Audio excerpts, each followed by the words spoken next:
we're seeing who the best fighter in the world is, and we're getting people to watch so that the fans can appreciate something that I find to be the most loved thing in my life, next to my wife, you know? So,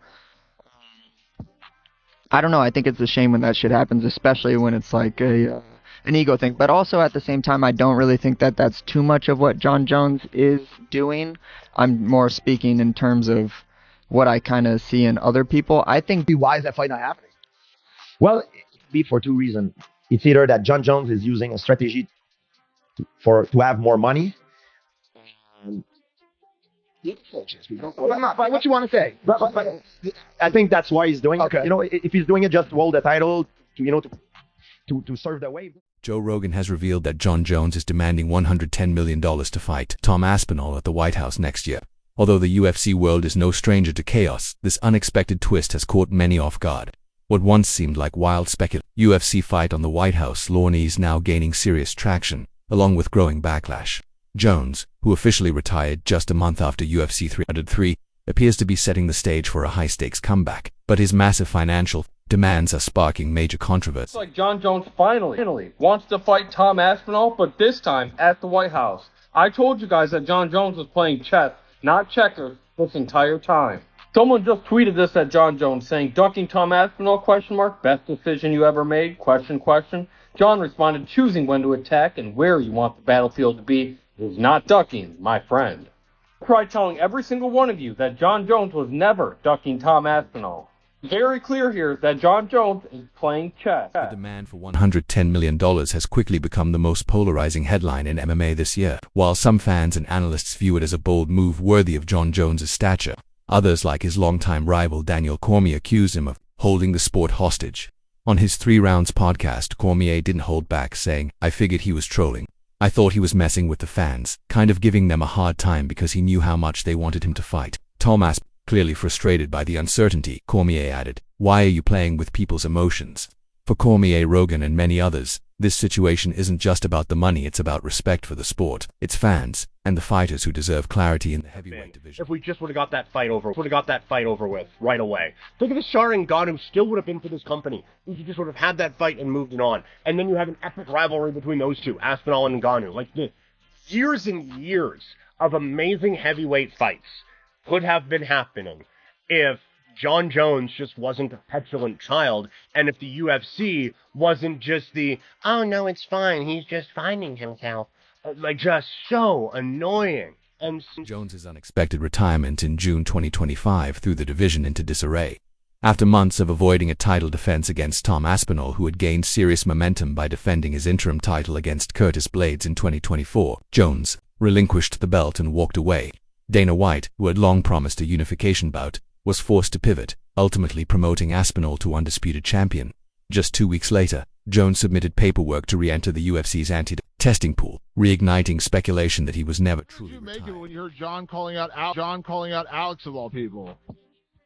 No, I think he does do this because, you know, Alex Perez now he's like star in the UFC, you know, everybody loves him, so he knows what he's doing, you know, but I believe he should fight against Aspinall, but I think he a little bit afraid of him, you know, because Aspinall is someone who can really stop him. Yeah, I mean, but that's what I think that he believes. Those rumors exploded after Rogan's comments, and now the idea of a UFC 300-style event taking place at the White House in 2026, with Jon Jones headlining against Tom Aspinall, is all anyone can talk about. The spectacle would be an historic venue, a generational talent, and a staggering $110 million demand. But while excitement builds in some corners, criticism is pouring in. You know, you're not going to take this. And you know what Jon Jones did? You have it. I don't want to fight. You can have it. This is unbelievable. The greatest of all time. What a load of shit. Sorry. Never going to fall that in the go. Ever again. Because being the greatest of all time is not just about winning. And that's what Jon Jones doesn't understand. It's about how you conduct yourself throughout the whole of your career. Are you willing to fight the biggest challenges? Jones is being accused of using the moment to inflate his worth beyond reason, despite not having fought since 2023. His inactivity, combined with his refusal to commit to facing Aspinall when the division was primed for it, is frustrating fans, who once admired him. You either fight or you hit the door. Cormier said bluntly. From Cormier's perspective, the entire episode reflects a familiar pattern. Jones backs out, plays coy, drops cryptic posts, and then throws out outrageous demands when the spotlight starts to dim. This time, the $110 million figure feels like more than just a price tag, it's a power move. Jones is signaling that the ball is in his court, but the MMA community isn't buying it. You know, I was absolutely confident that Jones versus Aspinall was done and we were going to do it. And here we are today. You know, so you never know. I don't get into it until it actually happens. Is there a fight that you like almost made that didn't happen?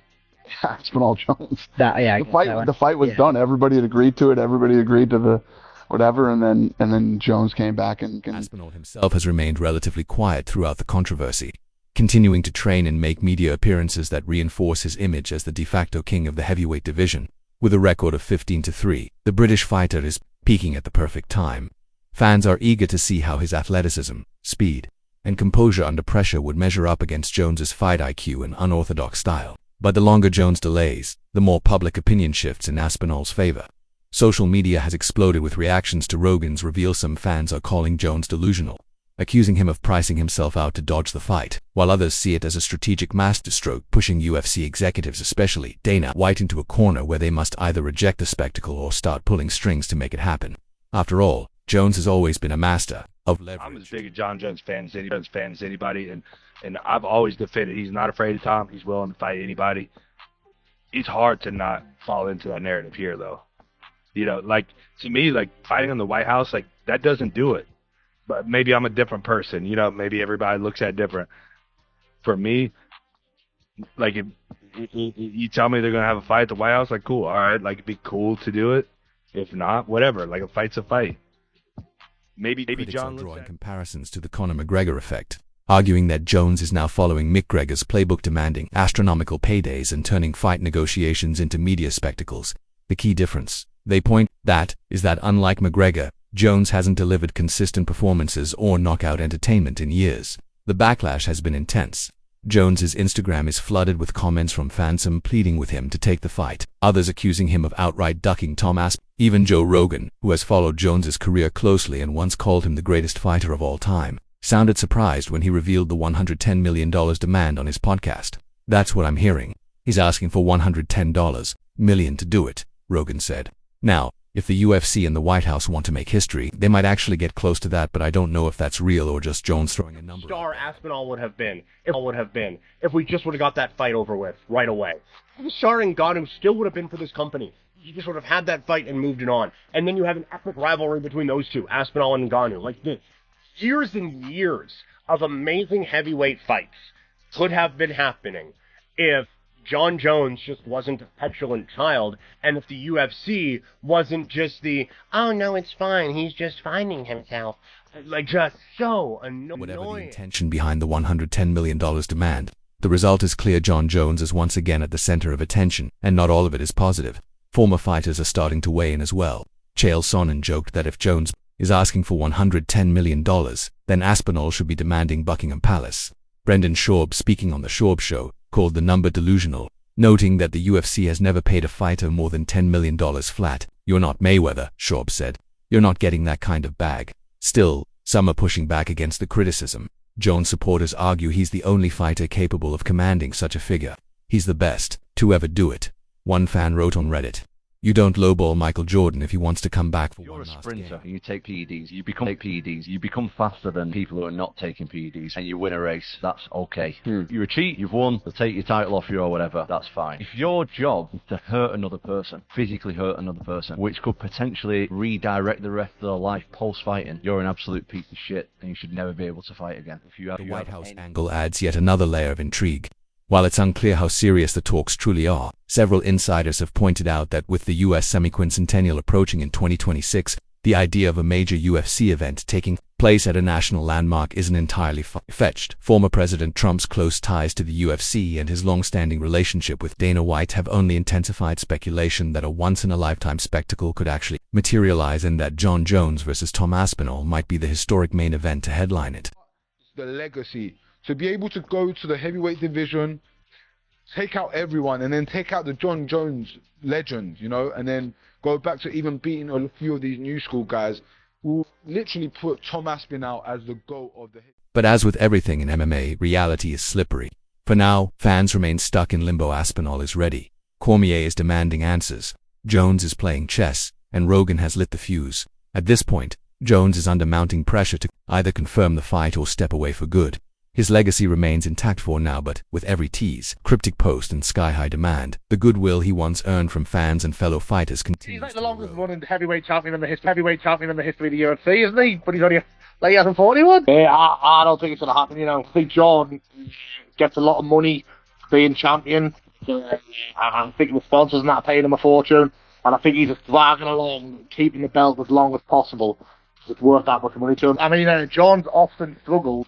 Tall people who were good boxers. I imagine he probably, if he did Thomas fight has come him, out swinging against Jon Jones, criticizing the former champion for teasing yet another comeback just weeks after announcing his retirement. His frustration mirrors that of a growing segment of the MMA community, fighters, coaches, and fans alike, who are exhausted by Jones's unpredictable behavior and drawn-out teases. After months of build-up toward a potential showdown with Tom Aspinall, Jones abruptly walked away from the sport in June 2025, vacating the heavyweight title and stepping away from professional competition. But now, just weeks later, he's back in the spotlight, hinting at a return not necessarily to face Aspinall, but to headline a historic UFC event at the White House. Din Thomas, a respected MMA coach and analyst known for his regular appearances on UFC broadcasts and podcasts, didn't hold back when sharing his thoughts during a conversation on Daniel Cormier's YouTube channel. He made his position crystal I'll just come clear. out and ask you, do you think he's ducking Tom Aspinall? No. Jon Jones, I said it a million times, I'll say it again, he's never ducked anybody other than that one goofy time with the Chael Sonnen thing. Never ducked anybody, and you know, I think the reality is, whatever changed his mind with this fight, I don't know, you'd have to ask him that, but you know, he's 38 years old, and I don't know.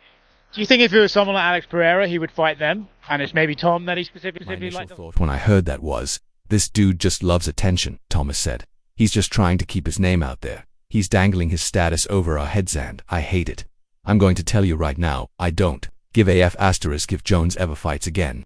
For Thomas, the Jon Jones saga has shifted from compelling to downright exhausting. While he fully acknowledged Jones's greatness, few would deny that he's one of the most technically gifted fighters in MMA history. Thomas believes that greatness is now being drowned out by all the unnecessary drama. He's the greatest to ever do it, for sure, Thomas admitted. But I don't care if he ever fights again. Just ride off into the sunset. Take this. And do you know what Jon Jones did? You have it. I don't want to fight. You can have it.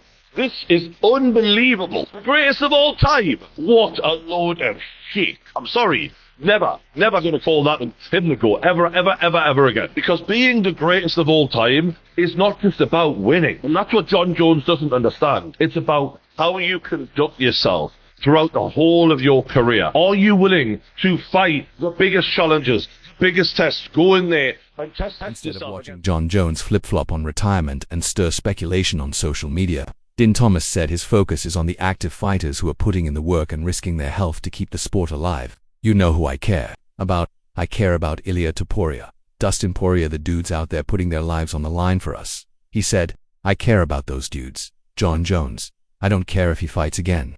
Thomas's comments come at a time when Jones's career narrative is once again shifting. After officially stepping away from the sport in June, just weeks after UFC President Dana White had promised a long-awaited unification bout with Tom Aspinall, Jones surprised the MMA world by re-entering the UFC's anti-doping testing pool. That move alone raised eyebrows, but what followed truly sent shockwaves through the community. Aspinall, Jon Jones. Jon Jones. Prime versus Prime. Prime, I'll go Jon Jones. Really? Yeah, 100%. You won't even give Tom a go? No. Like I said, I rate Jon Jones highly. I believe that he's the best to ever do it. And Tom is for now, he's the guy now, you know what I mean? But if they would have fought, then do you think that Tom had a strong chance because of the timing? Yeah. And fighting's always about timing. As America celebrated Independence Day, former President Donald Trump publicly confirmed that the UFC would be hosting a fight card at the White House in 2026 to commemorate the country's 250th anniversary. Just hours later, Jon Jones took to Twitter to confirm what many had suspected. He was considering a comeback not for legacy, not for Tom Aspinall, but for the chance to represent America on what could be the most historic stage in UFC history. Donald made his announcement on the morning of the 4th of July, I called the UFC headquarters that very same afternoon. Jones tweeted, "I'll just leave it at that. America, now that tickles my pickle." In a follow-up reply to a fan speculating about a dream matchup, Jones doubled down. "It would be," he said, "for me it's about the opportunity to represent America at the White House. I don't care who I fight that night. I found my reason why. That's what I needed, something that was more than money." UFC White House is crazy, dude. How's that even a thing? Is that allowed? Like, how is Donald even allowed to do that? It's kind of gangster, like. Chandler versus McGregor, kind of gangster. Aspinall, Jon Jones wants to fight on it. Classic. Back in the testing pool after 2 weeks. Bro is a troll and a half. He's not having his title back. They just can't be had. All the ground. Including Din Thomas. That explanation just doesn't cut it. The ongoing confusion and contradictions surrounding Jon Jones are beginning to weigh heavily on the entire heavyweight division. Just weeks ago, Jones declared he was done with fighting now. He's suddenly motivated by patriotism and claims he's open to returning, potentially even against Tom Aspinall, though he hasn't named him directly. Aspinall, who became the undisputed UFC heavyweight champion following Jones's retirement, has found himself caught in the middle of this chaos. After defending his interim title against Curtis Blades in 2024 and rising as a true star in the division, Aspinall appeared to be on track for a defining showdown with Jones, a matchup that had been hyped for over a year. But it never happened. Jones walked away, Aspinall was crowned, and the fight move up for this triple champ thing.